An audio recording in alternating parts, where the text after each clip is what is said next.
Hey guys, this is Carrie, and in this video, I'm going to be looking at creating an example create task for my AP exam. So the create task is worth 30% of your AP test, and this is a project that you're going to have some class time to complete. So what I'm going to do here is I'm going to go through an example of what the create task can look like, and then later on what we're going to do after we do this one example is look at some of the specific rules for how you will complete your own create task. So this is an example. You won't be able to use this code as your create task because you're going to have to create it on your own. But let's take a look at some of the program requirements and general requirements for the create task. So in order to earn the 30% of credit for our AP exam, which we're going to be completing during the month of May here, I'm going to need to shoot a final program code. I'm going to need to, sorry, I'm going to need to write a final program code in REPL. I'm going to need to shoot a video, and we'll go over ways that you can shoot a video, only 1 minute long, showing you using your code. And then I'm also going to need to answer a variety of written responses here. So we're going to be looking mainly at the program code part of this. But in choosing a topic for your program code, I think it's really important that you know the requirements. So I would recommend reading through the requirements of the program code here. And maybe we're going to end up doing something similar right now. So in your program, you must include student-developed program code. So this means, and I like the word include here. Include means basically that it doesn't all have to be code that you created on your own from scratch, but you need to have some student-developed program code. Your student-developed program code needs to include instructions for input from one of the following. So I actually want to look at maybe how this connects to an example that I'm going to be programming right now, which is I'm going to be programming a web app that's going to create or that's going to be able to encode and decode things using the Caesar cipher. So I'm going to make a new REPL, and I'm going to call it Caesar cipher. And I'm just going to think about, before I really even start coding this, whether this is an appropriate choice for the create task. And I've been doing this kind of all morning, going back and forth between different options, and I think this is a good example. So let's see if it actually satisfies all the requirements. So for the user input requirement, and I'm just going to be recording this in comments, my thoughts here. For the input, I'm going to use a HTML input element to get a sentence from the user and either encode or decode it. Now the next program requirement is I'm going to be required to use some sort of list or other collection type. We didn't really look at too many other collection types, so your program's going to need a list basically to represent a collection of data that is stored and used to manage program complexity and help fulfill the program's purpose. So if I think about the Caesar cipher example that we did in class, which is, taking something like, I don't know, carry, and shifting it a little bit so that we get maybe one letter down the road, D, B, so C becomes D, A becomes B, R becomes S, Y becomes Z. I'm going to be using a couple of different lists in this. So one list is going to be, I'm going to have a list of letters in the alphabet. And just for example, that's going to look something like this. Another list that I'm going to have is I'm going to actually take whatever phrase I'm translating and turn it from a string version of the input list, or the input will be converted to a list version. So for example, what that would look like here for my example is carry, the word, will be converted to the list carry. And I'm just using some shorthand here to think about it. Okay, so it does look like I'm going to have list. I certainly am going to be using these lists in my program to manage the complexity. And we can look at some specific examples of how they help us manage the complexity. Now the other big piece of this, so let me just title this. This is the list piece. The other big piece of this is to have a procedure. And what we've been talking about most recently in the class is procedures. So the procedure should have a name. So what that makes me think about is I'm probably going to be using the function keyword for something, because that's how we name our procedures.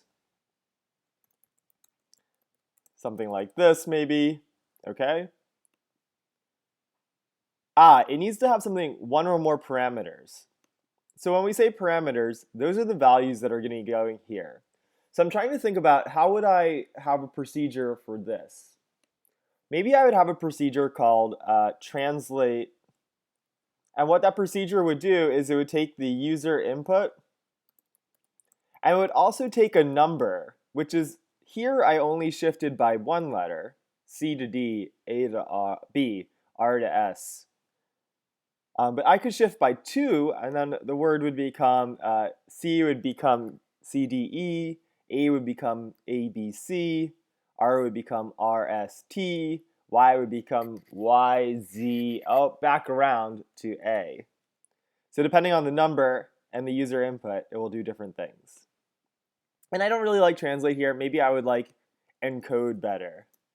And then I'll have a similar one, which is a decode. Let's make sure that this procedure follows these rules. I'm going to have to identify the procedure's name, the return type. I'm not sure if I'm going to use a return here before starting. It says if necessary, so it's not required. But I do have a name and I do have the parameters. All right, so within this procedure, I'm required to have an algorithm that includes sequencing, selection, and iteration. What we mean by these terms is sequencing. One thing that we learned about an algorithm is that an algorithm is step by step. So sequencing is the order of the steps matters.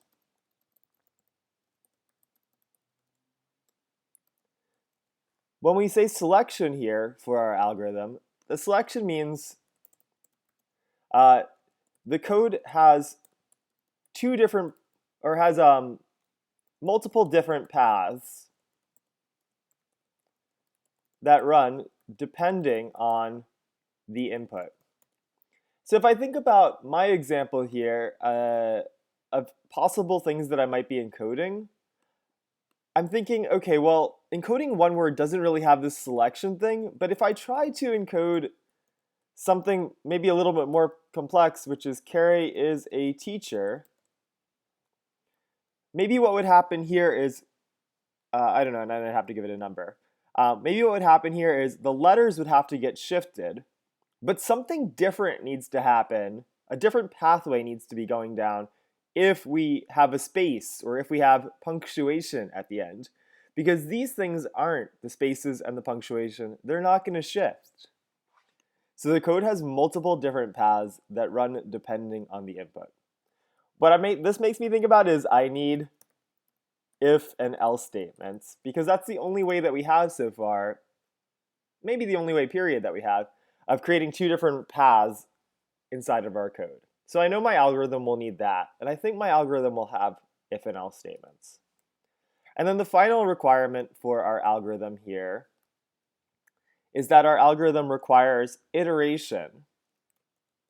So when we say iteration, iteration is a fancy word which means repeated behavior. This should remind you of I need a loop. And when I think about mine, I'm going to be going through this, and for each character, I'm going to be using a for each loop in mine. I'm going to iterate, I'm going to loop through this whole sentence and do something with each of these letters. Okay, let's see. So I have the algorithm part of my procedure down. My procedure encode user input with a number, two parameters, these two variables here. Looks like it's going to be using sequencing, selection, and iteration to do what it needs to do. Finally, I need to have a call to this, and I need to have instructions for output. For my output, I'm just going to be outputting the encoded information on the screen.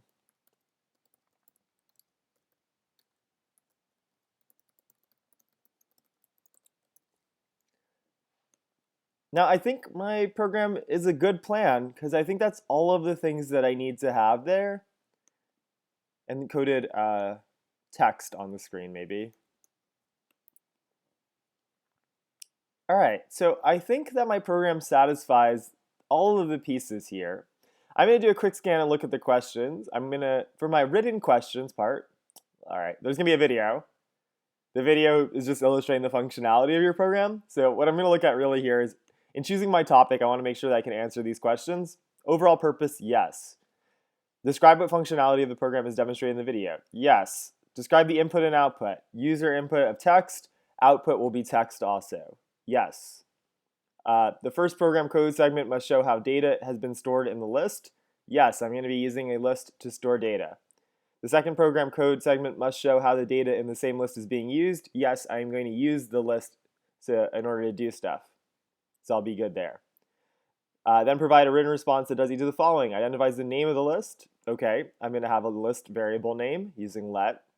Describes what data contained in the list represent in your program. Okay, if I choose this one, it will be characters in the input string. Explain how the selected list manages complexity in your program code by explaining why your program code could not be written. Yes, I'm going to need these lists in order to make things less complex, and I think I'll highlight that as I'm going through my code. Next up here, the first program code segment must be student-developed procedure that defines the procedure's name. Yes. Contains and uses one or more parameters. Parameters are the inputs. Yes, I have 2 parameters. Implements an algorithm that includes sequencing, selection, and iteration. Yes, we just outlined how it's going to use those things. The second program code segment must show where your student-developed procedure is being called in your program. Okay, so I have to use my procedure. Well, I wouldn't have written it if I wasn't going to use it. Remember, called means used. So that will happen. Describe in general what the identified procedure does. Yep, it's going to encode. Explain in detailed steps how the algorithm implemented works. Cool. And then the final thing that we're going to need to do is we're going to need to describe 2 calls to the procedure identified in written response 3C. Each call must pass a different argument that causes a different segment of code in the algorithm to execute. So I'm going to have to use this encode procedure more than once with different input. And because we have selection here with 2 different possibilities, one being if and one being else, I need to show that I've tested both of these. So what this page is all about is it's all about testing the procedure. So we're going to come back to that in a second, but I think my program satisfies the requirements of the create task. So let's get started programming it.